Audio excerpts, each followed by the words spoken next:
nossa leitura de abertura e a gente entra no tema.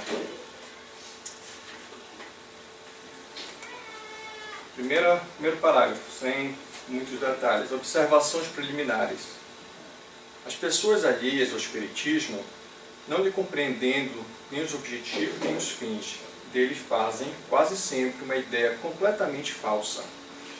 O que lhes falta, sobretudo, é o conhecimento do princípio, a chave primeira dos fenômenos.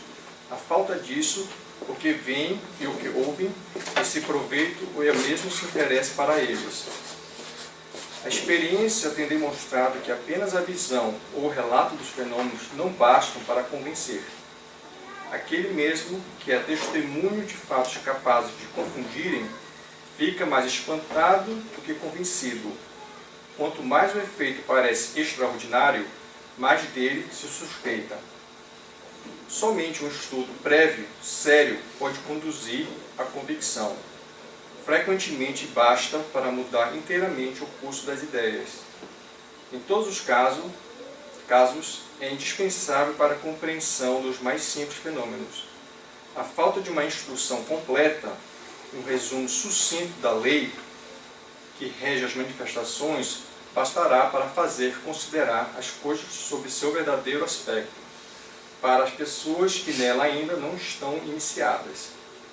É o primeiro passo que damos na pequena instrução adiante. Muito interessante. E é justamente o que a gente está fazendo hoje. Essa é a ideia.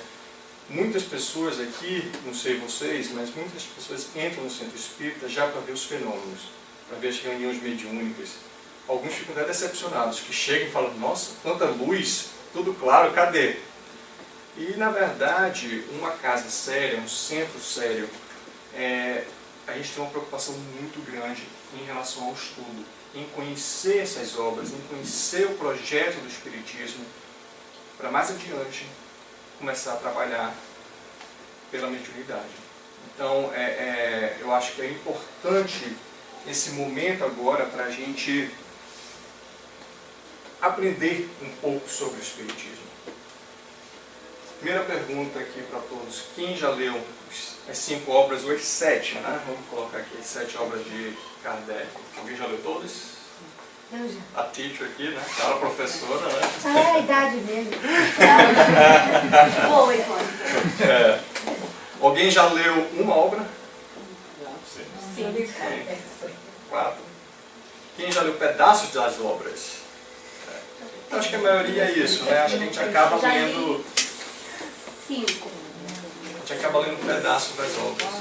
E só para colocar como, tipo assim, aproveitando a oportunidade, eu sempre gosto de comentar, acho que a teacher fica me puxando aqui a orelha, o ESD é um trabalho sistematizado, justamente reunindo todas essas obras. Então, necessariamente, você não é obrigado assim, de ler a obra em si. Se você fizer parte do estudo sistematizado, você está entrando dentro das obras, porque todas elas é baseado no que está aqui. Inclusive, em cada capítulo, nós temos a relação bibliográfica dos livros que foram usados. E você vai ver que está tudo vindo daqui. Então, ou seja, querendo diretamente ou indiretamente, a gente está pegando informação das obras de Allan Kardec.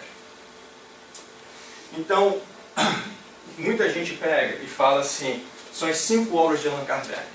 E é verdade que as 5 obras, na verdade, faz a codificação da doutrina. Mas tem mais 2 obras aqui, chamadas Obras Póstumas e o que é o Espiritismo, que também fazem parte do que ele deixou aqui para a gente, na Terra.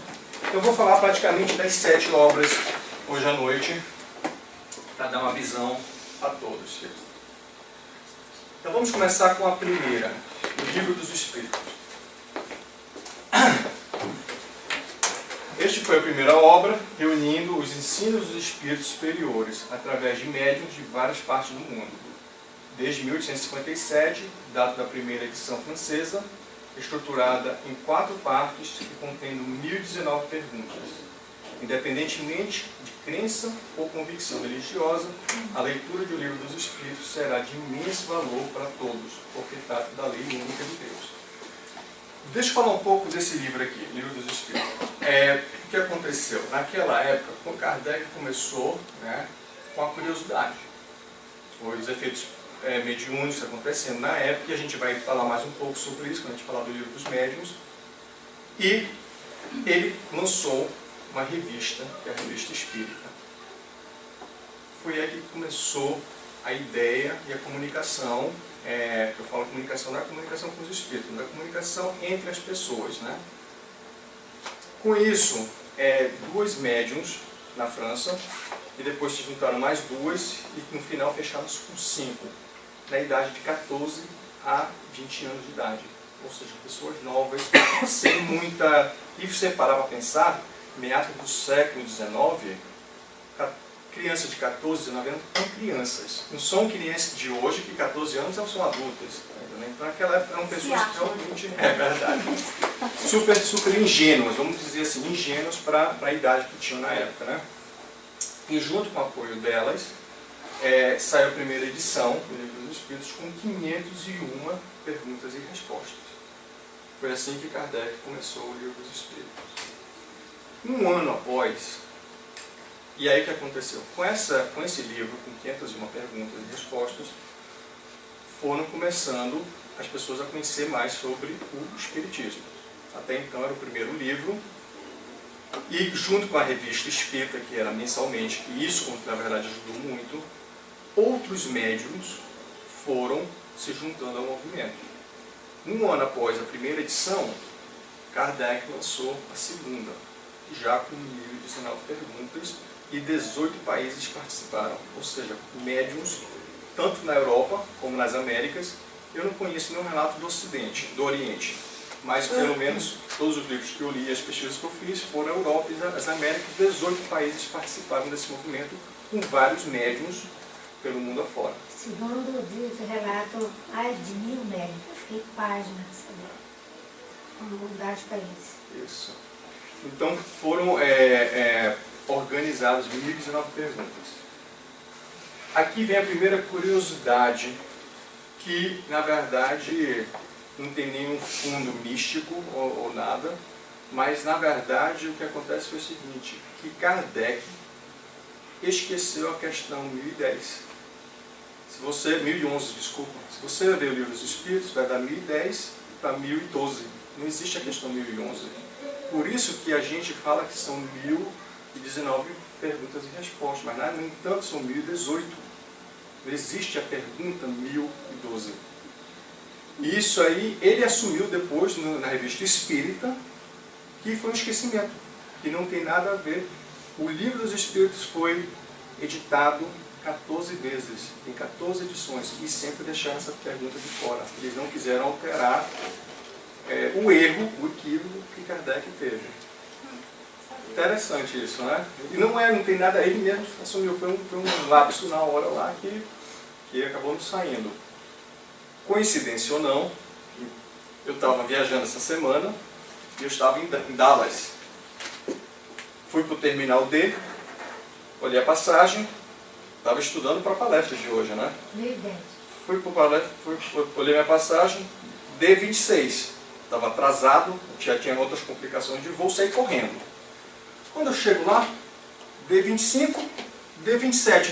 Cadê o D26? Aí cheguei lá com a mulher, vem cá, cadê o D26? Aí a mulher falou, deixa eu ver sua passagem. Ela olhou assim, a sua voo é D29. Eu olhei errado, realmente estava escrito D29. Aí eu falei, D29, obrigado. Mas por sinal, cadê D26? Ela falou, não existe nesse aeroporto. Eles fizeram o aeroporto com D25 e D27, não D26. Falei, isso é um sinal. Mas é bem interessante. Mas, como eu disse, é um livro muito bom, com várias perguntas e respostas. E Emmanuel falou uma coisa que eu achei bem interessante. Ele disse o seguinte, que os espíritos que ajudaram Kardec a preparar esse material, preparar esse livro, é do mesmo nível do que a pessoa que fez as perguntas. Ou seja, Allan Kardec, ele tinha um nível espiritual bem elevado para elaborar as perguntas de acordo com como vieram as respostas. Não era qualquer pessoa Está entendendo? Que aleatório fazia perguntas e as respostas vieram.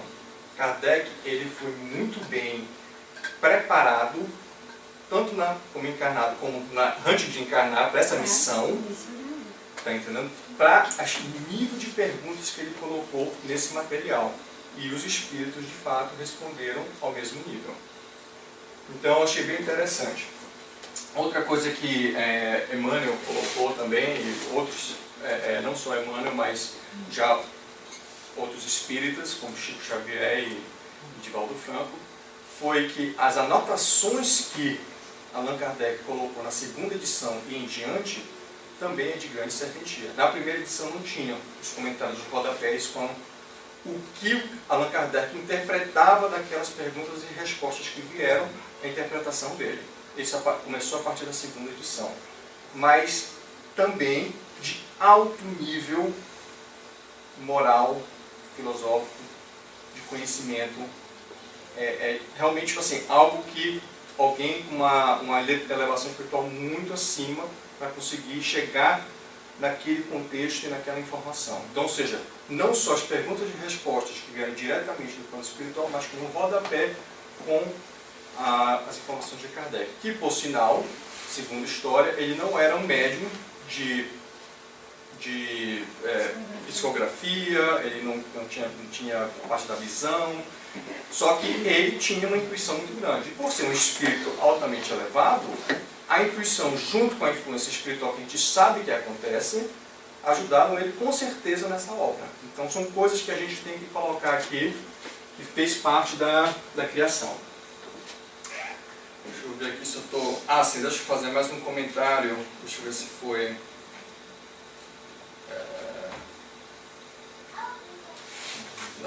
Esse primeiro. Sim. E mais uma coisa, a questão do Livro dos Espíritos, ele foi dividido em 4 partes, tá entendendo? Sendo a primeira das causas primárias, a segunda do mundo dos espíritos, a terceira das leis morais e a quarta das esperanças e consolações. Então, ou seja, Kardec, a partir da segunda edição, não só aumentou a quantidade de perguntas e respostas, mas ele também reorganizou o Livro dos Espíritos de uma forma que ele dividiu em quatro etapas. Então, é outra questão também para vocês entenderem como foi criado. E é um fato curioso sobre o Livro dos Espíritos. Em 1861, ou seja, em 1860, por isso, em 1857 foi a primeira edição.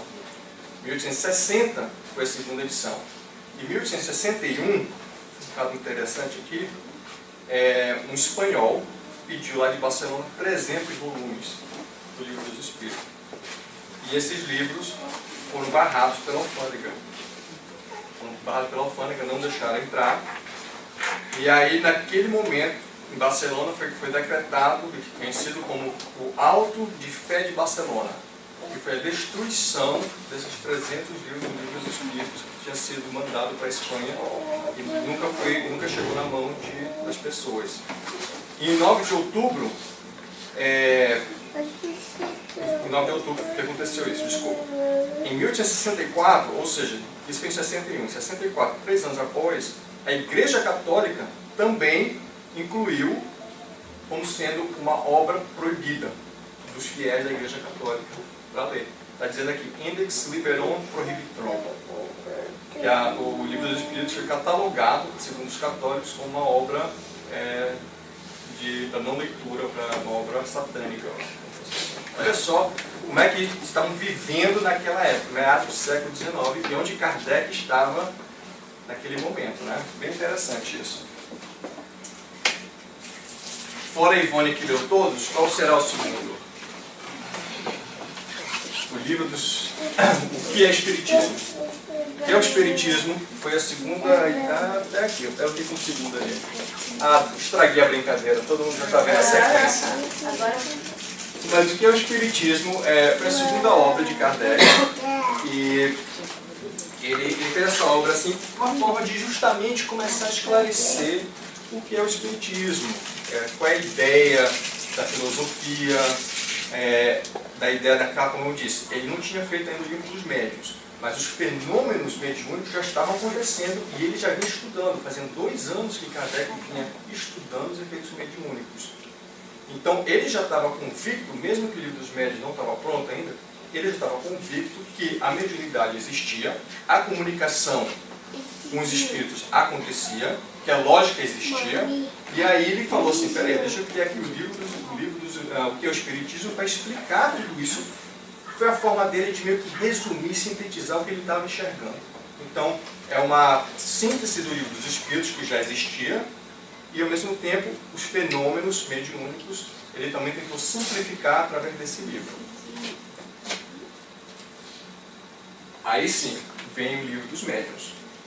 Então, o livro dos médiuns, como eu disse anteriormente, foi praticamente uma forma dele mostrar que aqueles fenômenos que estavam acontecendo, que na época começou com as mesas girantes, ele tinha uma lógica, ele tinha uma razão. Não era simplesmente uma mesa batendo sem uma lógica por trás. Então, Kardec, por 2 anos, como eu disse, ele vinha estudando isso. No início, a gente até conversou em outra palestra, era perguntas com resposta sim e não. Então, ou seja, de acordo com a batida, sim, 2 batidas, não. E aí eles iam fazendo as perguntas. E as coisas foram aprimorando até o ponto que Kardec começou, foi as batidas, depois foi a psicografia, depois foi outros tipos de mediunidade. Psicografia com a cesta. Teve a cesta com a caneta.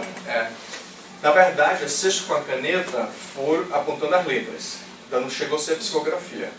E interessante, para o que muitos espíritas não sabem, é que a psicografia não foi nós encarnados que criamos a lógica da psicografia. Os espíritos, através dessa comunicação da cesta com a caneta, falaram, vem cá, por que vocês não pegam a caneta, bota na mão do médium e deixa que a gente se comunica com vocês, é muito mais rápido. Então, ou seja, os espíritos que nos disseram que pega a caneta e psicografa vai funcionar. Então, ou seja, bem interessante, a psicografia começou assim. Então, Kardec pegou toda essa ideia científica e como funciona o fenômeno e colocou no livro dos médiuns. Como eu disse anteriormente, é o caráter experimental e investigativo da doutrina espírita, visto como ferramenta teórico-metodológica para se compreender uma nova ordem de fenômenos. A ciência não tinha nada que explicasse esses fenômenos. Eles estavam tentando usar o magnetismo como uma forma de explicar os fenômenos mediúnicos. Mas Kardec, ele de fato conseguiu aprimorar esses fenômenos e colocou um trabalho muito bem feito, por sinal. Muita gente, eu acho que acredito, né, que muita gente vem para a casa espírita com a intenção de trabalhar com a mediunidade. E agradecemos. Trabalhadores para trabalhar com mediunidade é uma coisa que todo centro precisa. Mas é como eu disse anteriormente, para você chegar a esse nível, tem que passar pelo estudo. Uma casa séria não vai deixar você sentar numa mesa mediúnica, tá entendendo? Se você não tem o estudo. E é simples a razão. É para lhe proteger, para proteger a casa, para proteger os outros médiuns. Por quê? Porque uma pessoa sem conhecimento, como tem espíritos elevados e bons, também tem espíritos brincalhões e de baixo nível. E se você não tem o conhecimento, não tem o preparo, eles brincam. Infelizmente, eles brincam com a gente. Eles fazem mensagem chegar, tá entendendo? Com o nome de Jesus Cristo. A gente sabe que Jesus Cristo não vai vir. Gostaríamos muito, mas é demais para vir para uma casa com uma mensagem. Então, ou seja, tem médiuns que infelizmente acreditam nessas coisas e isso acaba atrapalhando o trabalho da casa. Então, ou seja, precisamos sim de médiuns. A casa precisa, qualquer centro espírita precisa, porque faz parte da caridade. Mas tem que estudar. Ted, e também o espiritismo, a gente sabe que a ciência, a filosofia e a religião, isso é a ciência pura. A explicação, a gente sabe que os dois mundos, a gente se intercala com ele. E para saber, não tem outro lugar, não sei, dentro do espiritismo, que explica essa ciência sutil e perfeita. No livro dos médios, na parte científica do livro dos médios. Explica E a por Gênesis que e também, né, que a como. gente vai chegar lá. A Gênesis também. Então vamos lá, vamos para o próximo livro aí. Vou falar nisso, se alguém tiver alguma pergunta, por favor, levante a mão aí, vamos interagir. Então, o próximo livro, o Evangelho. Muita gente acha que o Evangelho seria o livro mais importante. Eu, sinceramente, não acredito, e pelo que eu estudei, muitos espíritas sérios na atualidade também não acreditam, porque faz parte de um conjunto. O Evangelho é um deles, um peso imenso, mas todos eles têm uma razão para a obra existir. Mas vamos olhar agora para o Evangelho. Na introdução da obra, Kardec divide didaticamente os relatos contidos nos Evangelhos canônicos em 5 partes: os atos ordinários da vida de Jesus, os milagres, as predições, as palavras que serviram de base aos dogmas e os ensinamentos morais. Segundo Kardec, se as 4 primeiras foram, ao longo da história, objeto de grandes controvérsias, a última tem sido ponto pacífico para a maior parte dos estudiosos. Perfeito isso aqui. E aí que vem a parte do Espiritismo. Eu acho que as leis morais, falar do bem, falar das consequências, tá entendendo? A gente saber as causas e efeitos, das reencarnações, o que a gente faz aqui, amanhã a gente tem que talvez voltar para recuperar aquilo que nós fizemos.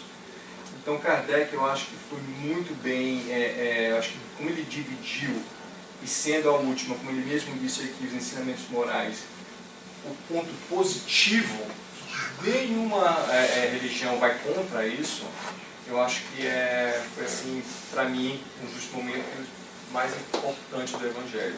Porque, como ele mesmo disse, todas as outras foram motivos de guerras violentas.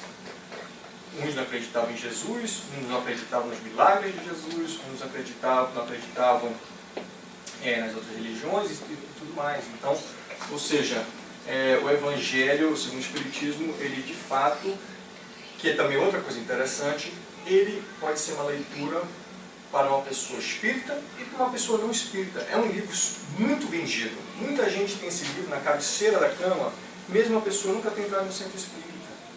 Porque ele nada mais tá entendendo, do que o ensinamento de Jesus. Se você acredita em Cristo, você acredita no Evangelho segundo o Espiritismo. Um fato curioso, que pouca gente aqui conhece, eu também não conhecia, durante o meu estudo aqui para a palestra, eu aprendi. O Evangelho segundo o Espiritismo, em primeira edição, o nome não era esse. Qual era o nome? Imitação do Evangelho segundo o Espiritismo. O nome era Imitação do Evangelho segundo o Espiritismo. Kardec botou esse nome. E aí, a partir da segunda edição, foi que as pessoas começaram a falar, imitação, parece que você está copiando de alguma coisa e tudo mais. Esse nome não está legal. Cadê meu pensamento, né? E ele tirou esse nome, embora poucas modificações dentro do Evangelho em si, da primeira para a segunda edição, foi praticamente o nome. Mas ele escreveu na Revista Espírita a razão desse nome, Imitação do Evangelho segundo o Espiritismo. Allan Kardec não queria criar uma Bíblia nova. Não era a intenção dele desmascarar a Bíblia, porque os ensinamentos de Cristo eram o mesmo. O que ele queria dizer imitação significa que é a Bíblia, é o Novo Testamento, é o que Jesus fez. Ele não quer recriar Jesus, ele não quer mudar a visão de criar uma Bíblia nova. Então essa era a intenção dele, era simplesmente uma continuidade do Novo Testamento com uma visão mais ampla de assuntos que nunca foram discutidos, tipo a reencarnação. A alma é o espírito é a alma, como encarnado ou desencarnado. E essa possibilidade de comunicação. Coisas que outras igrejas nunca aceitaram e nunca entenderam. Então, eu achei bem interessante isso, porque qual era a ideia de Kardec e, no entanto, ele acabou, a editora e tudo mais, acabou forçando ele a tirar essa palavra, né? Mas a intenção dele era essa, não era fazer uma cópia, era simplesmente dizer que é na visão espírita, mas é o Evangelho, segundo Jesus. Outra coisa interessante sobre o Evangelho segundo o Espiritismo, porque aqui eu já lhe dei 3 obras, praticamente, né? Já falei sobre o Livro dos Espíritos, já falei sobre o Livro dos Médiuns e agora estou no Evangelho segundo o Espiritismo. Outra coisa curiosa, Kardec, embora Ivone tenha falado, ele simplesmente falou em ciência e filosofia. Em nenhum momento ele falou de religião. Nessas obras aqui não tem falando de religião. Por quê?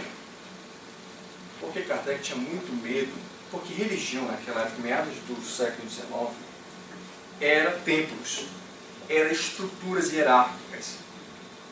Você tinha leis da religião, você tinha estrutura, você tinha comandantes, você tinha templos, você tinha santos e adorações e tudo mais. E Kardec não queria isso. Ele falou, se isso que é religião, nós não temos, não é religião. Mas, um ano antes de ele morrer, ele lançou no livro, na Revista Espírita, um ano antes de ele falecer, desencarnar, que sim, o Espiritismo é religião. Foi o momento que ele disse, que ele assumiu que o Espiritismo é religião. Porque religião é religare, é ligar o homem a Deus. E se religião é isso, se Espiritismo é religião. Mas se Espiritismo é templos, é hierarquia, é leis para aquela comunidade, aí não é. Então ele foi bem claro, quando a gente fala em religião, é ligar nós, encarnados, a Deus, aos Espíritos. É isso que é religião. E eu achei bem interessante, E por incrível que pareça, isso foi na meados do século XIX. Está entendendo? E ele tinha essa preocupação que ele não queria que as religiões da época, entendeu, acabassem destruindo o Espiritismo, achando que a gente estava vindo para concorrer com eles. Então, ou seja, ele foi muito... Esse trabalho, como ele escreveu, foi muito bem pensado, bem preparado. E como eu disse, na Revista Espírita, antes de falecer, que ele assumiu. Para vocês verem que esse assunto é um assunto tão delicado, hoje, no Brasil, muita gente é espírita, mas não fala que a religião deles é espiritismo. Você às vezes vem de um berço, de uma família católica, você acaba falando que você é católico. Os filhos da gente, às vezes, têm vergonha de dizer que são espíritas. As coisas estão mudando, mas eu saí do Brasil fazem 16 anos. E eu me lembro de gente que tinha filhos, e os filhos não falavam que eram espíritas, que os pais eram espíritas, e sim eram católicos, era outra religião. Entendeu? Por quê? Porque uma certa vergonha, um certo, tipo assim, as pessoas não entendem ainda o que é o espiritismo. Então são coisas que a gente tem que parar para pensar, entendeu? Tem gente que fala, quem é o teu Papa? Nós não temos um Papa. E onde que é a tua igreja? É uma casa. Entendeu? Quem é o pastor da tua igreja? Quem é que dá as palestras? Quem é o pastor da tua igreja? Não tem. São os voluntários, são os pais. Então, ou seja, é difícil, entendeu? E às vezes as pessoas acabam não assumindo a religião. Então, eu não tenho receio nenhum de dizer a religião que eu tenho, tanto em inglês como em português. E eu acho que a gente tem que estar preparado, a gente tem que saber como explicar, como Kardec soube para explicar meados do século XIX. Ele falou, se é isso que vocês chamam de religião, o Espiritismo não é. Mas se há ligação entre nós e Deus, aí sim, nós somos religião. Teacher, concorda? Entendeu? Eu só obedeço. Deixa eu ver aqui se eu esqueci mais alguma coisa aqui que eu... Não, tá tudo certinho. Vamos pular agora para o céu e inferno. Seu principal escopo é explicar a justiça de Deus à luz da doutrina espírita. O objetivo é demonstrar a imortalidade dos espíritos e a condição de que usufruirá no mundo espiritual. Mostra fatos como a morte de crianças, seres nascidos com deformações, acidentes coletivos. É uma gama de problemas que só a mortalidade da alma e a reencarnação explicam satisfatoriamente. Esse aqui é um livro muito bom e muito interessante. E é como a gente sabe, é sempre atual. O Espiritismo, a beleza do Espiritismo é que ele é sempre atual. Porque essas coisas acontecem o tempo todo. Não foi somente no meados do século XIX que aconteceram isso. A desencarnação em massa, o 9/11, tá entendendo? Crianças que estão sempre nascendo com problemas e a gente não sabe explicar por que uma criança tão inocente passa por isso. 2 bebês nascem, gêmeos, um vem a falecer, o outro fica vivo. Por que um foi, por que o outro ficou? Então, ou seja, várias razões, é sempre a atualidade. É muito interessante.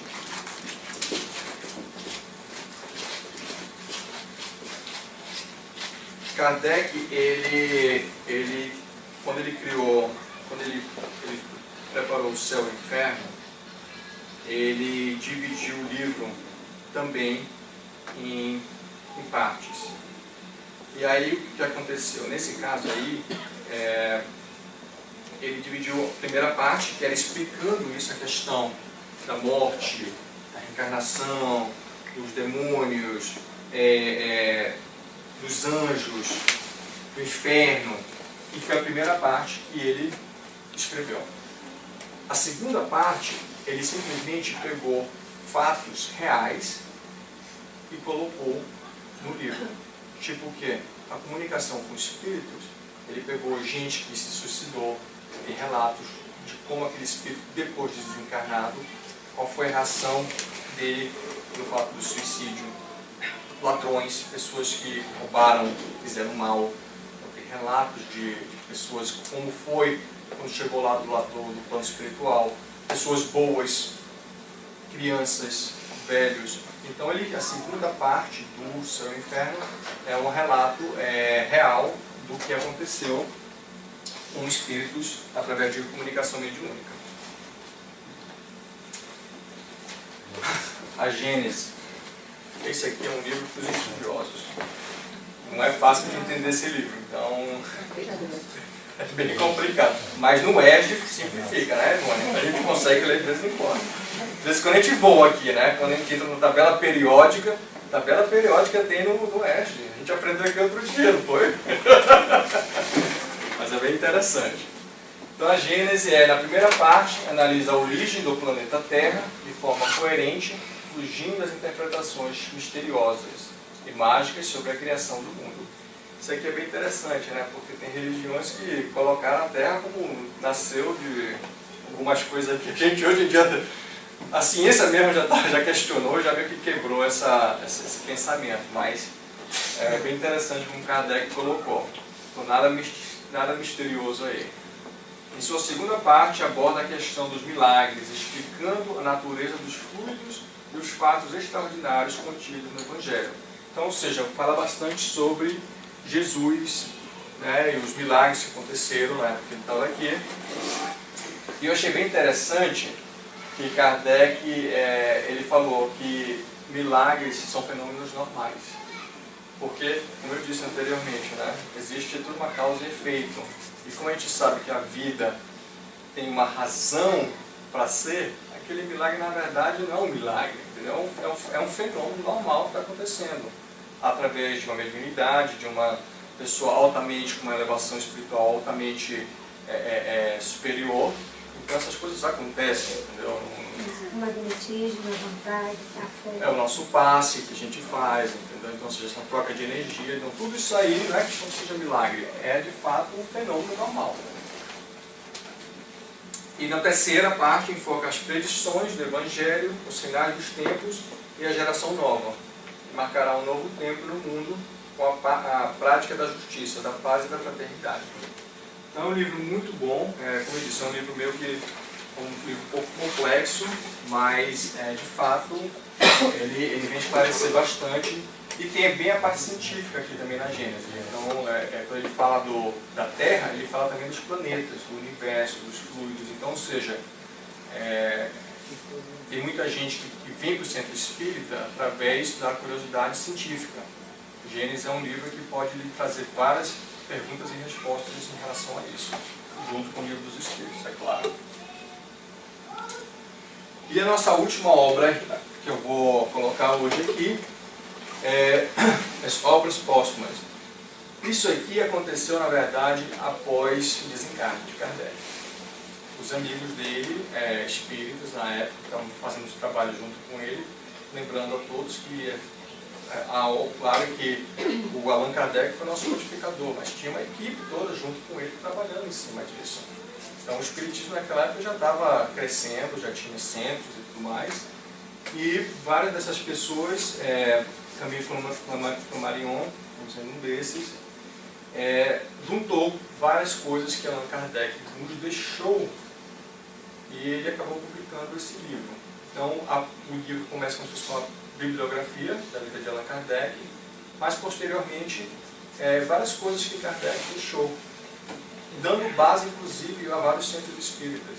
Allan Kardec, através desse livro aqui, Allan Kardec fala as obras que ele deixou, escritos, que estavam, ajuda bastante a vários centros espíritas na questão da sinceridade, do preparo, da questão moral, filosófica.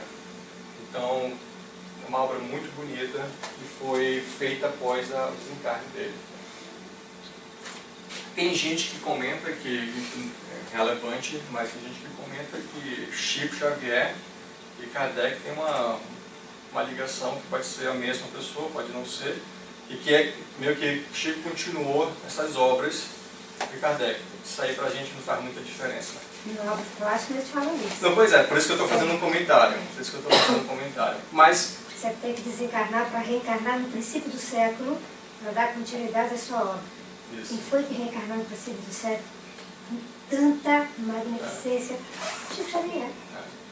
Então, tem gente que analisa dessa forma, como foi escrito e como Kardec deixou. Mas, sinceramente, Não importa. Não importa. É que nem eu vi pessoas falando, vários espíritas, a atualidade, pô, isso aí é... E essa é uma das belezas do espiritismo. A gente não tem aquela coisa de idolatrar, né? uma pessoa. Então, ou seja, aquela pessoa a gente sabe que foi muito importante, como a gente sabe que Chico foi muito importante, como a gente sabe que Divaldo Franco é muito importante, como a gente sabe que Márcio é importante, Ivone é importante, todos nós somos importantes. Então, ou seja, não existe aquela coisa, né? Então, o que eu vou fazer agora eu vou mostrar um videozinho, que é um vídeo para a gente começar já a relaxar para o trabalho do passe, que é praticamente como se fosse um encerramento. Esse vídeo, ele nada mais é do que uma summary, uma conclusão de tudo que eu apresentei aqui para vocês. Por favor, comecem as leituras. Se não quiserem ler todos, venham para o ERG. Lê com a gente. Lê com a gente, vamos ler junto. Falar nisso, uma ideia maravilhosa, encontrar pessoas e fazer um grupo de leitura, entendeu?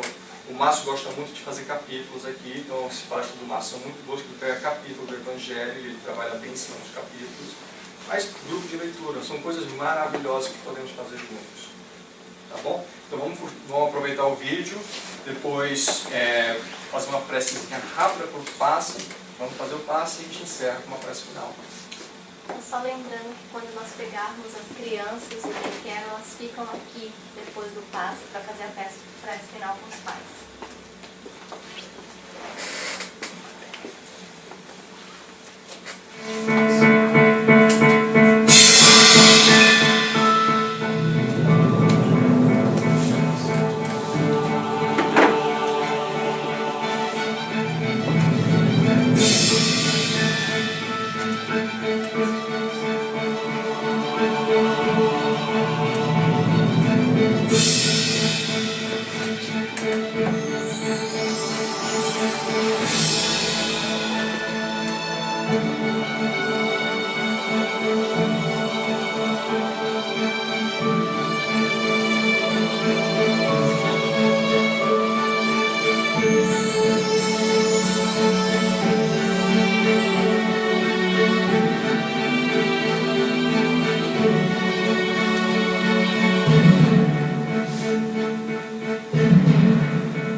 túmulo. É isso mesmo. Nascer e morrer, renascer ainda, evoluir sempre. Tal é a lei. É isso, Kardec.